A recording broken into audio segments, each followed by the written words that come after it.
Hello everyone, कैसे हैं आप सभी। आई होप आप सभी बढ़िया हो और आपकी पढ़ाई एकदम से बेहतरीन तरीके से चल रही होगी। तो जैसा कि हमें पता है कि हमारा जो है 9th क्लास का चैप्टर चल रहा है, पहला चैप्टर चल रहा है 9th क्लास का, जिसका नाम है गति। उस गति वाले चैप्टर में हमने इससे पहली क्लास में पढ़ा था कि क्या नाम, त्वरण क्या है, वेग क्या है, चाल क्या है, विस्थापन क्या है, दूरी क्या है, ये सब चीजें पढ़ी थी। तो आज का जो अपना टॉपिक रहेगा वो रहेगा कि चाल जो है कितने प्रकार की होती है, वेग कितने प्रकार का होता है, त्वरण कितने प्रकार का होता है। तो ये सब चीजें हमारी चलेंगी। उम्मीद है आप सभी लोग मेरे भाई जो है पीछे की क्लास देख के आए होंगे। तो अगर नहीं क्लास देखी है तो वो वाली क्लास भी हम पहले से देखेंगे। समझ में आया? तो ये हमारा यहाँ पे टॉपिक रहेगा इस वाले क्लास का, हमारा चाल के प्रकार, वेग के प्रकार और त्वरण के प्रकार। पहले हम समझेंगे कि ये कितने प्रकार का होता है, इसके बाद हम लिखेंगे वहां पे ऐसे ऐसे वहां की परिभाषा लिखेंगे। वहां पे देखो इधर चाल जो है वो चार प्रकार की होती है। चाल एक समान चाल है, असमान चाल है, औसत चाल है और तात्क्षणिक चाल है। वेग भी चार प्रकार का होता है, एक समान वेग, असमान वेग, औसत वेग और तात्क्षणिक वेग। देखो इधर अभी हम 9th क्लास में ऐसे ही पढ़ लेंगे, बाकी जो है बड़ी क्लास में जाएंगे तब इन्हें अलग से डिटेल में पढ़ेंगे। वैसे जो है औसत चाल और जो है तात्क्षणिक चाल ये असमान चाल का ही एक एग्जांपल है, ठीक है। यहाँ पे हम डायरेक्ट पढ़ लेंगे 9th क्लास में, तो हम आराम से वही चीजें पढ़ेंगे। देखो इधर तो चाल क्या रहा है, एक समान चाल, असमान चाल, औसत चाल और तात्क्षणिक चाल। वेग क्या रहेंगे, एक समान वेग, असमान वेग, औसत वेग और तात्क्षणिक वेग। ऐसे यहाँ पे त्वरण के कितने प्रकार हो जाएंगे, एक समान त्वरण और असमान त्वरण। त्वरण भी कभी कभी धनात्मक आता है और कभी कभी ऋणात्मक आता है। तो हम वो चीजें अलग से पढ़ेंगे कि कब हम त्वरण जो है हमारा धनात्मक आता है, कब ऋणात्मक जो है आता है। तो यहाँ पे टॉपिक स्टार्ट करेंगे हम अपना जो है चाल के प्रकार। जैसे कि हमें मालूम है कि हेडिंग लिख देंगे चाल के प्रकार। पहली हेडिंग क्या लिख देना है यहाँ पे, सबसे पहली हेडिंग लिख देना है यहाँ पे चाल के प्रकार, और उसमें लिख देना चाल निम्नलिखित चार प्रकार की होती है, और नाम लिख देना सभी के, एक समान चाल, असमान चाल, औसत चाल और तात्क्षणिक चाल। इसके बाद जो है सबसे पहली हेडिंग लिखना है इसमें एक समान चाल। सबसे पहली हेडिंग हमें क्या लिखना है, एक समान चाल। ये चाल के चारों प्रकार हम एक साथ समझेंगे, फिर इसके बाद अलग अलग से हम लिखेंगे। देखो इधर एक समान चाल क्या है, या एक समान चाल को ही बोला जाता है नियत चाल, या इसको बोला जाता है स्थिर चाल। देखो क्या है, हमने चलना स्टार्ट किया, कहीं पे हमने क्या किया, चलना स्टार्ट किया। ऐसे है, यहाँ पे हम चलना स्टार्ट कर रहे हैं ऐसे करके, और ये है ए पॉइंट और ये है बी पॉइंट। ये ए पॉइंट है और यहाँ पे क्या है, बी पॉइंट है। ये चारों चालें हम एक साथ में ही समझेंगे। उसके लिए हमने दो पॉइंट मान लिए, एक ए पॉइंट मान लिया और एक कौन सा पॉइंट मान लिया, बी पॉइंट मान लिया। हमने मान लिया है ए से लेकर के बी तक के बीच की जो डिस्टेंस है वो है 50 मीटर। कितने मीटर है, ए से लेकर के बी पॉइंट के बीच की जो दूरी है वो क्या है, 50 मीटर है। और हम चलना स्टार्ट किए ए से, और इसमें जो है 10-10 मीटर के पॉइंट है। ये 10 मीटर है, यहाँ पे 10 मीटर है, 10, 20, 30, 40, 50, ये 10 मीटर है, ये 10 है, ये 10 है, ये 10 है। कितने मीटर होगी टोटल, 1, 2, 3, 4, 5, 50 मीटर हो गई है। पूरी दूरी जो है वो कितने मीटर हो गई, 50 मीटर। यानी कि ए पॉइंट से बी पॉइंट के बीच की जो दूरी है वो कितनी है, 50 मीटर है। ठीक, हम चलना स्टार्ट किए, हम ए से किधर जा रहे हैं, बी की तरफ जा रहे हैं। ए पॉइंट से किधर जा रहे हैं, बी की तरफ। तो जो पहली जो 10 मीटर की डिस्टेंस है, यानी कि पहली जो 10 मीटर की दूरी है, ये वाली हमने की है 2 मीटर में, वो 2 सेकंड में। कितने में तय की है, 2 सेकंड में। अगली जो है वो कितने में, 2 में। अगली 10 मीटर 2 में, अगली 10 मीटर 2 में, अगली 10 मीटर 2 में। देखो इधर समान समान समय अंतराल है। यहाँ पे पहली 10 मीटर की दूरी 2 सेकंड में, अगली 10 मीटर की दूरी 2 सेकंड में, अगली 10 मीटर की दूरी 2 सेकंड में, अगली 10 मीटर की दूरी 2 सेकंड में, अगली 10 मीटर की दूरी 2 सेकंड में। इसका मतलब क्या है, इसका मतलब ये है कि समान दूरियां जो है वो समान समय में कोई व्यक्ति जो है तय कर रहा है। तो अगर ऐसी कंडीशन बनती है तो उसकी चाल जो है वो कैसी चाल होगी, एक समान चाल होगी। उसकी चाल जो होगी वो कौन सी चाल होगी, एक समान चाल होगी। समझ में आया एक समान चाल क्या। यदि कोई वस्तु समान समय में समान दूरियां तय करती है तो उसकी चाल जो है वो कौन सी चाल बोली जाएगी, एक समान चाल। ऐसे ही यहाँ पे असमान चाल समझेंगे। असमान चाल क्या हो जाएगा, इसने पहली 10 मीटर की अगर 2 सेकंड में तय की है, अगली 10 मीटर की इसने 3 सेकंड में तय की है, अगली जो है वो कितने में जा रहा है, 3 में, फिर ये किस में जा रहा है, 4 में, ये किस में जा रहा है, 5 में, ये किस में जा रहा है, 6 में। दूरियां समान है, दूरियां कैसी है, समान है, लेकिन समय अब कैसा लग रहा है, अलग अलग लग रहा है। तो ये वाली चाल जो है उसे बोला जाएगा, इसे कौन सी चाल बोला है, असमान चाल। या असमान चाल का ही दूसरा नाम है परिवर्ती चाल, चाहे इसको असमान चाल बोलेंगे या इसको क्या बोला जाएगा, परिवर्ती चाल। परिवर्ती चाल की परिभाषा क्या हो जाएगी, यदि कोई वस्तु समान दूरियां जो है, ये समान दूरियां है, समान दूरियां अलग अलग समय अंतरालों में तय करती है, तो वस्तु की जो चाल है वो कौन सी चाल बोली जाएगी, परिवर्ती चाल, अथवा कौन सी चाल बोली जाएगी, अथवा असमान चाल बोली जाए। इसमें एक और कंडीशन बन सकती है, जैसे कि इसमें दूसरी कंडीशन क्या बन जाएगी, ये ए पॉइंट मान लिया, ये क्या मान लिया, बी पॉइंट। अभी जो है यहाँ पे क्या समान था, अभी क्या था, ये 2 सेकेंड, ये 2 सेकेंड, ये 2 सेकेंड, 2 सेकेंड, 2 सेकेंड, 2 सेकेंड। पहले 2 सेकेंड में 5 मीटर दूरी, फिर 6 मीटर दूरी, फिर 7 मीटर दूरी, फिर 8 मीटर दूरी, फिर 9 मीटर। दो कंडीशन बन जाएंगी असमान या परिवर्ती चाल में। पहली क्या है कि समान दूरियां हैं, असमान समय में तय करें। समान दूरियां जो है वो कैसे समय में तय करे, असमान समय में तय करे, ये कंडीशन ही हो जाएगी।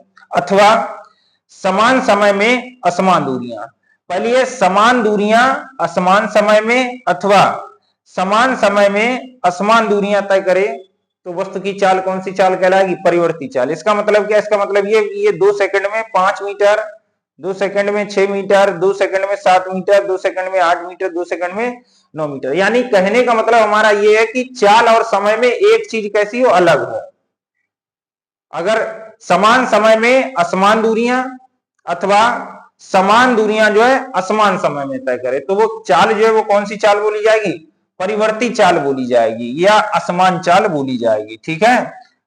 एक और इसमें हमारे पास औसत चाल। औसत चाल क्या है, औसत चाल क्या है, यदि कोई वस्तु कुल जितनी दूरियां तय करे, वस्तु कुल दूरी तय करे और उसमें टोटल समय का अनुपात दे दो, उसमें लगा कुल समय, उसमें लगा कुल समय, तो ये जो अनुपात है, इसी अनुपात को क्या बोला जाएगा, औसत चाल बोला जाएगा। समझ में, औसत चाल क्या, ऐसे है यहाँ पे, ऐसे करके ऐसे ऐसे ऐसे ऐसे, ये है यहाँ पे, ये भी एक परिवर्ती चाल का ही एग्जांपल है। यहाँ पे औसत चाल देखो उधर, ये 2 मीटर 2 सेकंड है, 3 है, 4 सेकंड है, 5 सेकंड है, ये है समय। और ये 10 मीटर दूरी है, ये 10 मीटर दूरी है, ये 15 मीटर है, ये 13 मीटर है, ये 8 मीटर है। समझ में आया, पहले 2 सेकंड में 10 मीटर, अगले में 3 सेकंड में 15 मीटर, 4 सेकंड में 13 मीटर, 5 सेकंड में, अगले 5 सेकंड में 8 मीटर। अब ये कौन सी होगी, परिवर्ती चाल होगी। अब औसत चाल इसी से निकल के आएगा, इसने कुल दूरी कितनी तय की है, 10 और 15 कितना हो जाएगा, 25, 25 और 13 कितना हो जाएगा, 25 और 10 35, 35 3 38, 38 और 8 कितना हो जाएगा, 38 और 8 46।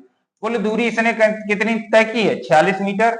समय कितना लगा, 2 3 5 5 4 9 9 5 14। तो ये वाला जो अनुपात होगा, इसी को क्या बोला जाए, औसत चाल। तो औसत चाल क्या है, किसी वस्तु द्वारा या किसी वस्तु ने जितनी दूरी तय की है, कुल दूरी तथा उसमें लगे कुल समय के अनुपात को क्या बोला जाएगा, औसत चाल कहते हैं। तो औसत चाल का फॉर्मूला क्या हो रहा है, कुल दूरी बटे कुल समय। एक और हमारे पास है यहाँ पे तात्क्षणिक चाल। तात्क्षणिक चाल का मतलब ये होता है किसी विशेष समय पर वस्तु द्वारा तय की गई चाल, या किसी विशेष समय पर वस्तु की चाल क्या है, समझ में आया, उसे क्या बोला जाए, तात्क्षणिक चाल। ऐसे हम समझ सकते हैं तात्क्षणिक चाल को, हम जो है बाइक चला रहे हैं, हम क्या चीज चला रहे हैं, बाइक चला रहे हैं, बाइक पे बैठे जा रहे हैं, ठीक है।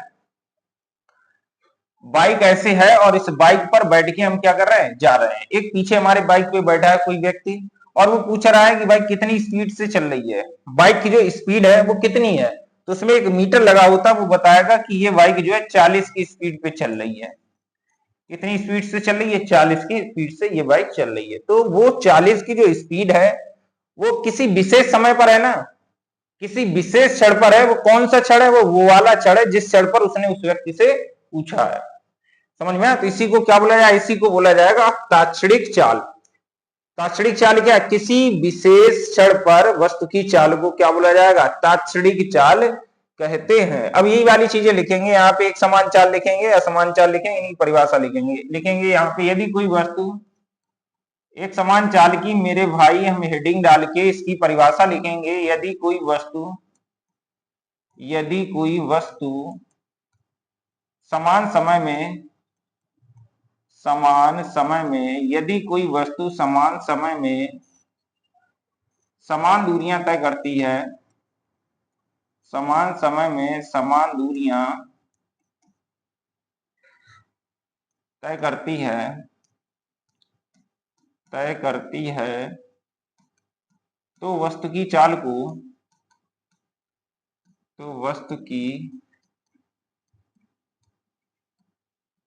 को एक समान चाल कहते हैं। एक समान चाल कहते हैं। वस्तु की चाल को कौन सी चाल बोला जाए? एक समान चाल कहते हैं। दूसरी हेडिंग लिखना है हमें असमान चाल। असमान चाल, तो यहां पे हमें लिखेंगे असमान चाल। और असमान चाल का ही दूसरा नाम है या परिवर्ती चाल। चाहे हम असमान चाल बोलें और चाहे इसी को क्या बोल सकते हैं, इसी को बोल सकते हैं हम परिवर्ती चाल। तो असमान चाल का दूसरा नाम है परिवर्ती चाल। कौन सी चाल है मेरे भाई? परिवर्ती चाल। तो यहां पर लिखेंगे यदि कोई वस्तु एक चीज जो है अलग हो, समान समय है तो दूरियां अलग अलग हो, दूरियां समान है तो समय अलग अलग हो, तो दो में से एक चीज असमान हो। यदि कोई वस्तु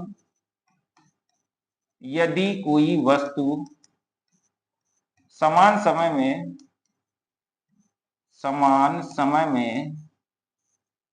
यदि कोई वस्तु समान समय में असमान दूरियां तय करती है, यदि कोई वस्तु समान समय में असमान दूरियां तय करती है अथवा, अभी क्या समान था? समान समय में असमान दूरियां तय करती है अथवा समान दूरियां, अब दूरियां समान मान लो, अथवा समान दूरियां असमान समय में तय करती है। समान दूरियां असमान समय में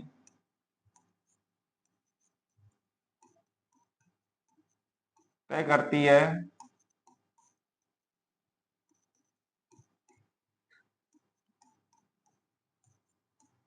तो वस्तु की चाल को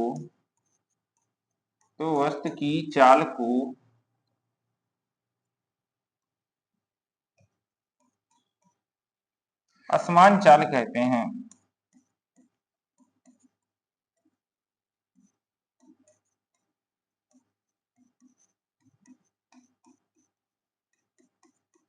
असमान चाल कहते हैं। तीसरे नंबर पर लिखेंगे औसत चाल।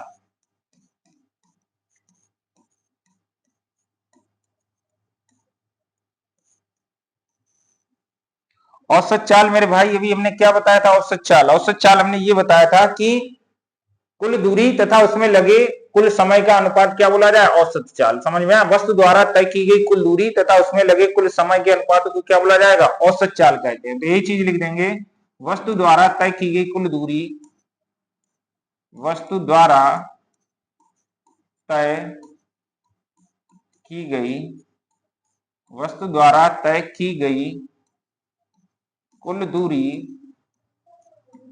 कुल दूरी तथा वस्तु द्वारा तय की गई कुल दूरी तथा उसमें लगे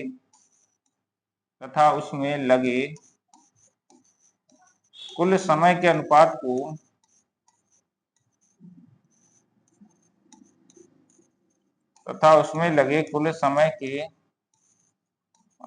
को औसत चाल कहते हैं।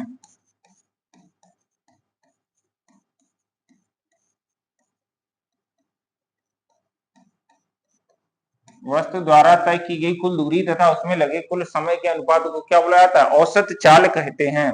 अगर हम फार्मूला लिखेंगे औसत चाल का, तो फार्मूला भी लिख देंगे यहाँ पे, अर्थात औसत चाल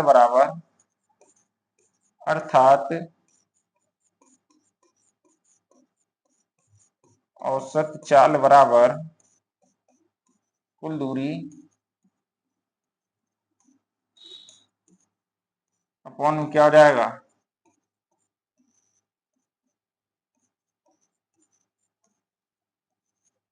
कुल दूरी और अपॉन में हो जाएगा कुल समय। एक और यहाँ पे बची है हमारी कौन सी चाल बची है? तात्क्षणिक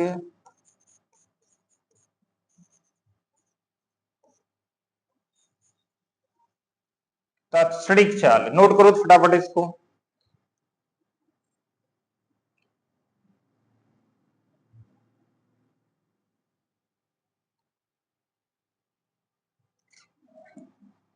तात्क्षणिक चाल क्या बताई थी? किसी विशेष क्षण पर वस्तु की चाल को किसी विशेष क्षण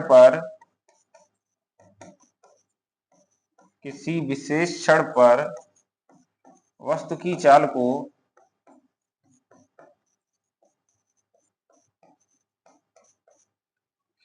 तात्क्षणिक चाल कहते हैं।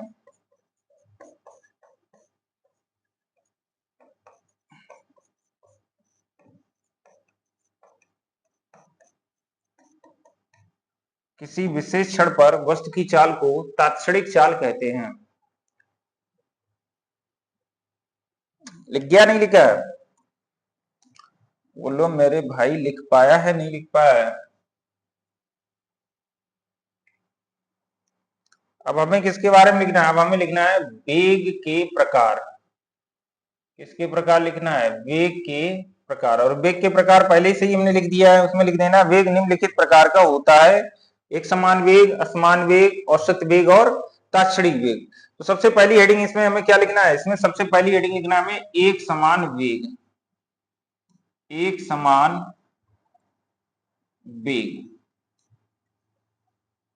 देखो एक समान वेग क्या, पहले चारों लिख दो, पहले चारों एकदम समझ लो, फिर चारों जो है यहाँ पे लिख दो।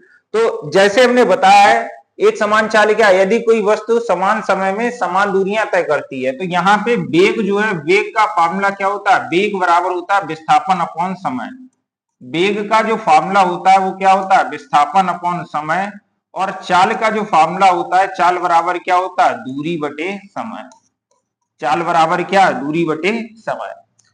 तो जब हमने चाल की परिभाषा लिखी है, तो चाल में हमने क्या लिख दिया? यदि कोई वस्तु समान समय में समान दूरियां तय करती है तो वस्तु की चाल एक समान चाल। यानी कि यदि कोई वस्तु समान समय में समान दूरियां तय करती है तो वस्तु की चाल क्या है? एक समान चाल। यदि कोई वस्तु समान समय में असमान दूरियां तय करती है अथवा समान दूरियां असमान समय में तय करती है तो वस्तु की चाल क्या बोली जाती है? असमान चाल। और दूसरे नंबर पे औसत चाल बताया, कुल विस्थापन, वो कुल दूरी बटे कुल समय। और ऐसे यहाँ पे क्या हो जाएगा? तो इसमें जो फार्मूला क्या होता है? वेग का फार्मूला होता है विस्थापन बटे समय। तो एक समान वेग क्या होगा? यदि कोई वस्तु समान समय में समान विस्थापित होती है, यदि कोई वस्तु समान समय में समान विस्थापित होती है तो उसका वेग एक समान वेग। जैसे इसमें यदि कोई वस्तु समान समय में समान दूरी तय करती है, एक समान चाल। ऐसे ही यदि कोई वस्तु समान समय में समान विस्थापित होती है तो उसका वेग एक समान वेग। यदि कोई वस्तु समान समय में असमान विस्थापित होती है तो उसका वेग असमान वेग। और औसत वेग क्या हो जाएगा? औसत वेग क्या हो जाएगा? कुल विस्थापन बटे कुल समय बराबर क्या हो जाएगा? औसत वेग हो जाएगा। और तात्क्षणिक वेग क्या हो जाएगा? किसी विशेष क्षण पर वस्तु के वेग को क्या बोला जाएगा? तात्क्षणिक वेग कहते हैं। समझ में आया कि नहीं? है सेम ऐसे ही रहेगा इसके जैसे, बस जो है थोड़ा सा चेंज करना है, दूरी की जगह पे हमें क्या लिख देना? विस्थापन लिख देना। बाकी चीजें कैसी रहेंगी? समान रहेंगी। तो यही चीज लिखेंगे, यदि कोई वस्तु समान समय में, यहां पे लिखेंगे यदि कोई वस्तु समान समय में, यदि कोई वस्तु समान समय में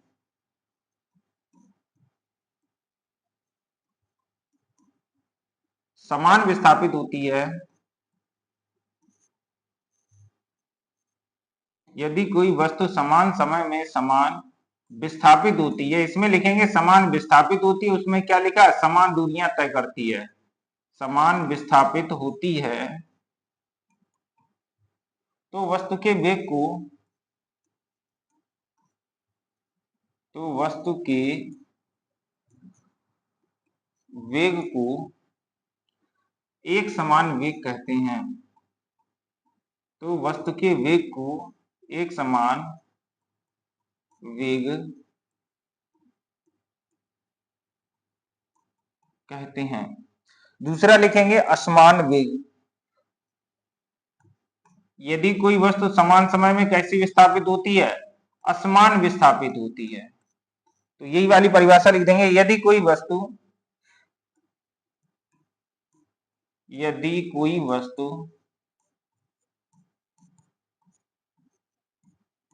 समान समय में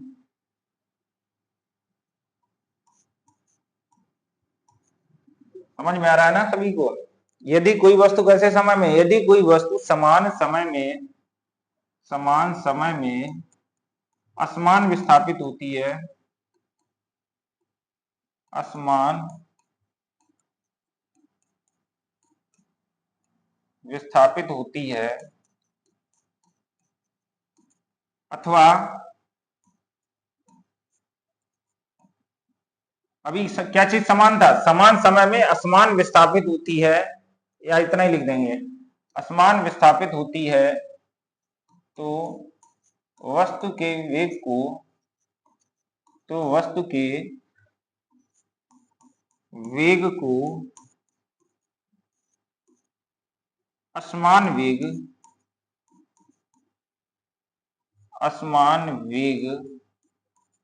कहते हैं। तो वस्तु के वेग को क्या बोला जाएगा, असमान वेग कहते हैं। अगला लिखेंगे यहाँ पे औसत वेग। औसत वेग क्या होगा, औसत चाल हमने बताया था, औसत चाल क्या होता है, औसत चाल होता है कुल दूरी बटे कुल समय। तो औसत वेग क्या हो रहा है, कुल विस्थापन बटे कुल समय। तो यहां पे लिखेंगे वस्तु के कुल विस्थापन तथा वस्तु के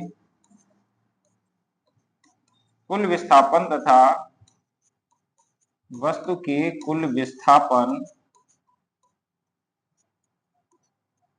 तथा उसमें लगे कुल समय के अनुपात को, कुल समय के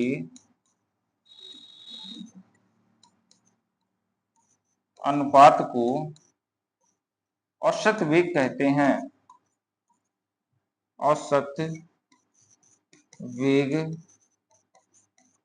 कहते हैं। अगर इसका भाई फार्मूला लिखेंगे औसत वेग का, जैसे हमने औसत चाल का लिखा था, ऐसे ही औसत वेग का फार्मूला लिख देंगे, अर्थात औसत वेग बराबर, अर्थात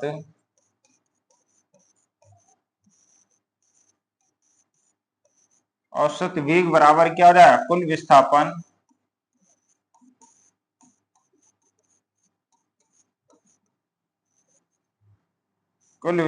अपॉन हो जाएगा कुल समय। समझ में आया? जो चीजें हमने चाल में लिखी हैं वैसे ही इसमें चीजें आ रही हैं, सब चीजें ठीक है। कुल विस्थापन अपॉन क्या हो जाएगा, कुल समय। ये क्या हो जाएगा, औसत वेग। और एक और बचा है तात्क्षणिक वेग। तात्क्षणिक वेग क्या है, तात्क्षणिक का मतलब होता है किसी विशेष समय पर, किसी विशेष क्षण पर, किसी विशेष क्षण पर।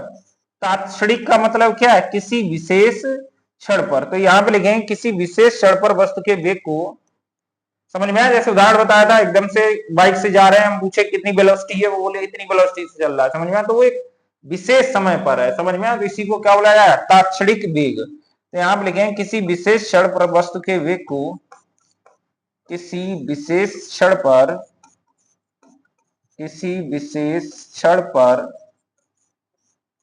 वस्तु के, किसी विशेष क्षण पर वस्तु के वेग को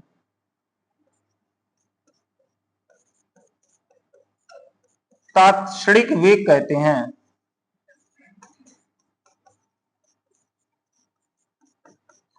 किसी विशेष क्षण पर वस्तु के वेग को कौन सा वेग बोला जाएगा, तात्क्षणिक वेग कहते हैं। उम्मीद है ये वाली चीजें यहां तक समझ में आई होंगी। समझ में आया? ये चीजें यहां तक समझ में आई होंगी सभी के। ये हमने क्या क्या चीजें लिख दिया था, हमने वेग के प्रकार लिख दिए हैं, हमने चाल के प्रकार लिख लिए हैं। अब हमें प्रकार जो लिखने हैं वो हमें किसके लिखने हैं, त्वरण के। तो त्वरण के प्रकार हेडिंग लिखेंगे, त्वरण के प्रकार। और त्वरण के क्या क्या प्रकार होते हैं अभी हमने बताया। त्वरण जो है हम लिखेंगे, त्वरण निम्न प्रकार का होता है, उसमें लिख देना एक समान त्वरण और असमान त्वरण। क्या चीजें लिख देना है हमें, एक समान त्वरण और असमान त्वरण। त्वरण के प्रकार में लिख देना है, हेडिंग लिखना है इसके बाद त्वरण के प्रकार, उसमें लिख देना एक समान त्वरण और असमान त्वरण। हम यहाँ पे नहीं लिखा रहे हैं क्योंकि हमने त्वरण के प्रकार पहले से ही लिखा दिए थे इस वजह से, लेकिन तुम लोगों को वैसे नहीं लिखना है, हम जैसे बता रहे वैसे लिखना है। यहाँ पे हेडिंग लिखना है त्वरण के प्रकार और उसमें लिख देना है त्वरण निम्न प्रकार का होता है, नंबर एक समान त्वरण, नंबर 2 असमान त्वरण। और यहाँ पे सबसे पहली हेडिंग लगाना है एक समान त्वरण। सबसे पहली हेडिंग क्या लिखना है, एक समान त्वरण। अब इन त्वरण को हम समझेंगे, एक समान त्वरण क्या है, असमान त्वरण क्या है, कब त्वरण जो है प्लस में आता है और कब त्वरण जो है माइनस में आता है, कब त्वरण को मंदन बोला जाता है। ठीक है, देखो तो जब हम एक समान त्वरण की परिभाषा पढ़े चाहे असमान त्वरण की परिभाषा पढ़े, या एक समान त्वरण के बारे में जाने या हम असमान त्वरण के बारे में जाने, तो इससे पहले तो हमें किसके बारे में पता हो, त्वरण के बारे में पता हो। त्वरण के बारे में हमने बताया इससे पहले वाली क्लास में, ठीक है, पढ़ा भी होगा आपने पीछे की क्लास में, अगर नहीं देखा है तो उसको देख लेना है, लेकिन अभी जो है हम समझा रहे हैं यहाँ पे समझ लो। त्वरण, त्वरण का मतलब होता है वेग में अगर परिवर्तन होगा, वेग परिवर्तन। त्वरण का मतलब क्या है, वेग परिवर्तन, और अपान में होता है समय अंतराल। समय अंतराल देखो इधर, त्वरण का मतलब क्या है, वेग परिवर्तन। अगर त्वरण किसी वस्तु में तभी आएगा जब क्या हो रहा हो, वेग में परिवर्तन हो रहा है। अगर वेग में परिवर्तन नहीं हो रहा है तो उसमें कोई भी त्वरण उत्पन्न नहीं होगा। त्वरण का मतलब क्या है, एक ही चीज समझ लो यहाँ पे, त्वरण का मतलब क्या है, वेग में परिवर्तन। अगर वेग में परिवर्तन नहीं हो रहा है इसका मतलब उसमें कोई भी त्वरण उत्पन्न नहीं हो रहा है। ठीक है, तो जैसे कि हमने मान लिया हमारा जो है पहले त्वरण कोई वस्तु है वो कितने वेग से जा रही है, 20 मीटर पर सेकंड से जा रही है, और उसका जो है कुछ समय के बाद, यहां पे लिख दिया हमने टी समय के बाद, कितने समय के बाद, टी समय के बाद 20 से उसका वेग जो हो गया है वो 40 हो गया है। कितने से जा रहा था, कितने वेग से जा रहा था कोई भी वस्तु, 20 से, और टी समय के बाद वो 20 से कितना हो गया, 40 हो गया। तो वेग में परिवर्तन कितना आएगा, 40 माइनस का 20, यानी कि वेग में परिवर्तन 20 हुआ और कितना समय लगा, टी। तो जो वेग में परिवर्तन हुआ और उस समय का भाग दे देंगे तो क्या बोला जाए, एक समान त्वरण कहलाएगा। इस चीज को क्या बोला जाएगा, एक समान त्वरण कहलाएगा। वो इस चीज को बोला जाएगा त्वरण, इस चीज को क्या बोला जाएगा, त्वरण। लेकिन अब हमें क्या पढ़ना है, एक समान त्वरण। तो एक समान त्वरण क्या है, देखो इधर, तो जितना वेग में परिवर्तन हो रहा है और जो समय लगा है उसका उसमें भाग दे देंगे, यानी कि वेग परिवर्तन की जो दर है उसको क्या बोला जाएगा, त्वरण बोला जाएगा। लेकिन हम किसके बारे में पढ़ेंगे इस क्लास में, इसमें हम पढ़ेंगे एक समान त्वरण के बारे में। तो एक समान त्वरण क्या है, ऐसे ही यहाँ पे, ऐसे है यहाँ पे ये ए पॉइंट माना, ये क्या माना, बी पॉइंट माना, ये यहां से ऐसे मान लेंगे, ऐसे बीच बीच में पॉइंट मान लेंगे, ये है, ये पॉइंट मान लिया ऐसे करके,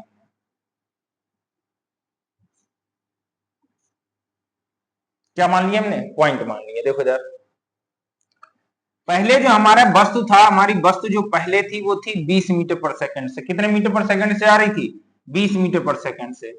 फिर जाने लगी वो एकदम से 40, 20 से 40, या 20 से हो गई है 30, 20 से कितनी हो गई 30, 30 से 40, 40 से 50, 50 से 60। पहले वह कितने वेग से जा रही थी, मान लिया यहां से कोई वस्तु जो है वो ए से किधर जा रही है, बी की तरफ। ए पॉइंट से कोई वस्तु कौन से पॉइंट तक जा रही है, बी पॉइंट तक जा रही है।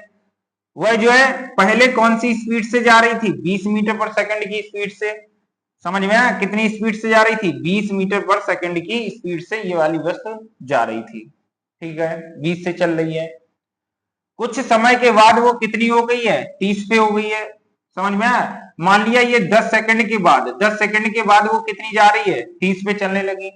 अगले 10 सेकंड में वो कितने से जाने लगी, 40 में। अगले 10 सेकंड के बाद वह कितने में जाने लगी, 50 पे। अगले 10 सेकंड के बाद वह कितने पे जाने लगी, 60 पे। बात समझ में आई वाली चीज, वेग में परिवर्तन हो रहा है क्योंकि पहले वेग कितना था 20, फिर कितना है 30, फिर कितना है 40, फिर कितना है 50, फिर कितना है 60।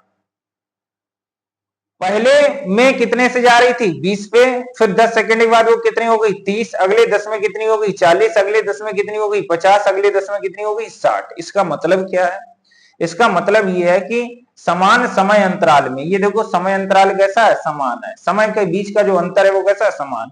समान समय अंतराल में वेग में जो परिवर्तन हो रहा है वो कितना हो रहा है, समान। देखो इधर इस वाले 10 सेकंड में वो कितना हुआ है, कितना वेग में परिवर्तन हुआ है, 30 में से 20 जाएगा 10। इस वाले समय अंतराल में, इस वाले समय अंतराल में कितना अंतर हुआ वेग में परिवर्तन, कितना हुआ 40 में से 30 जाएगा 10। इस वाले समय अंतराल में कितना हुआ 50 में से 40 जाएगा 10। इस वाले में कितना है 10। यानी कि समान समय अंतराल में वेग में परिवर्तन अगर समान हो रहा है तो वो कौन सा त्वरण है, एक समान त्वरण है। और समान समय अंतरालों में अगर वेग में परिवर्तन अलग अलग हो रहा है तो वो कौन सा त्वरण है, असमान त्वरण है। यही अगर जो है वेग में परिवर्तन अलग अलग हो जाए, यहाँ पे 20 से 30 हुआ है, 30 से यहाँ पे हो जाए 50, 30 से कितना हो जाए 50, 50 से यहाँ पे कितना हो जाए 55, 55 से यहाँ पे कितना हो जाए 65।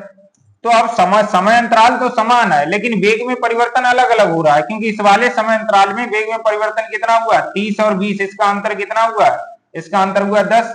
यहाँ पे कितना हो गया 20, यहाँ पे कितना हुआ 5, यहाँ पे कितना हुआ 10। तो समान समय में अगर वेग में परिवर्तन समान हो रहा है तो वो वहां पे जो त्वरण होगा वो कौन सा त्वरण होगा, एक समान त्वरण। और समान समय अंतरालों में अगर जो है वेग में परिवर्तन अलग अलग हो रहा है तो वहां पे कौन सा त्वरण होगा, असमान त्वरण होगा। तो यही चीज लिख देंगे, यदि किसी वस्तु के वेग में परिवर्तन, यदि किसी वस्तु के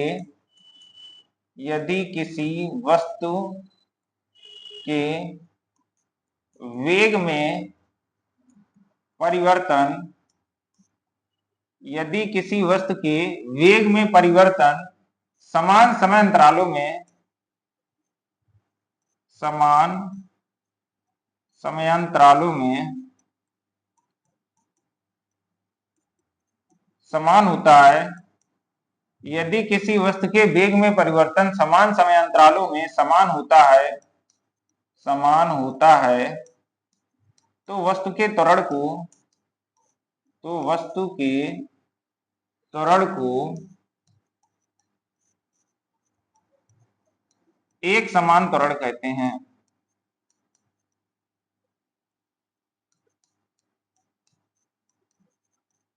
एक समान त्वरण कहते हैं। अगला लिखेंगे यहाँ पे असमान त्वरण, अगला लिखेंगे हम असमान त्वरण। और असमान त्वरण में क्या लिखेंगे, यदि किसी वस्तु के वेग में परिवर्तन समान समय अंतरालों में असमान होता है। समझ में आया, यदि किसी वस्तु के, वही चीजें लिखेंगे जो हमने बताया, अभी पीछे बताया तो वही चीजें लिख रहे हैं। यदि किसी वस्तु के वेग में परिवर्तन समान समय में समान होता है तो एक समान, और समान समय अंतरालों में समान होता है तो असमान। यदि किसी वस्तु के वेग में परिवर्तन, यदि किसी वस्तु के वेग में, यदि किसी वस्तु के वेग में परिवर्तन समान समय में, समान समयांतरालों में, समान समयांतरालों में असमान होता है, समान समयांतरालों में असमान होता है, तो वस्तु के त्वरण को असमान त्वरण कहते हैं।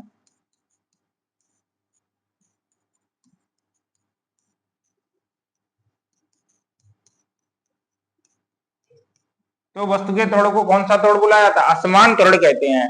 अब इसमें एक चीज और समझने वाली है कि त्वरण जो है वो धनात्मक भी होता है और त्वरण जो कैसा होता है, ऋणात्मक भी होता है। एक होता है धनात्मक त्वरण, और त्वरण धनात्मक कब लिया जाएगा और ऋणात्मक कब लिया जाएगा वो देखो जरा।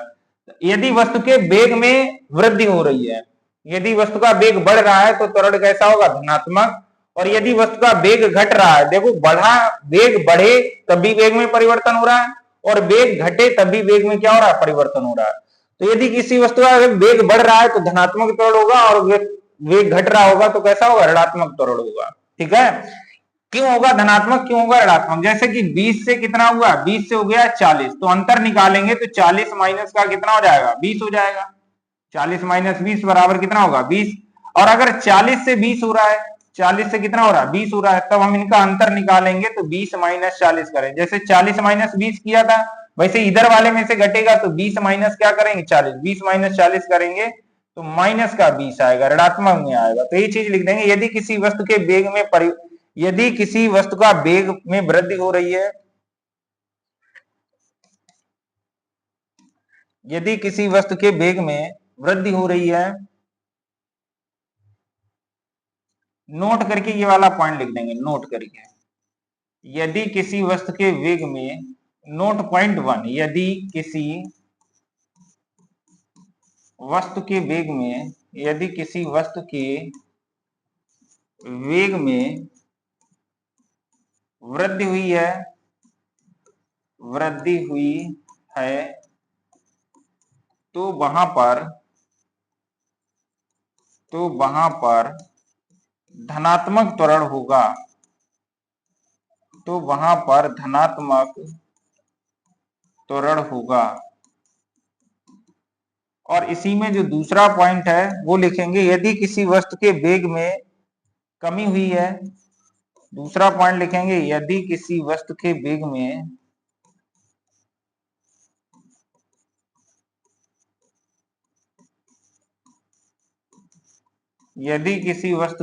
में कमी हुई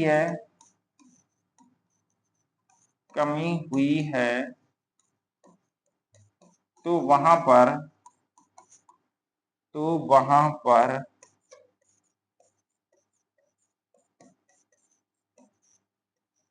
ऋणात्मक त्वरण होगा। और यहाँ पे एक और चीज लिख देंगे, ऋणात्मक त्वरण को मंदन कहते हैं।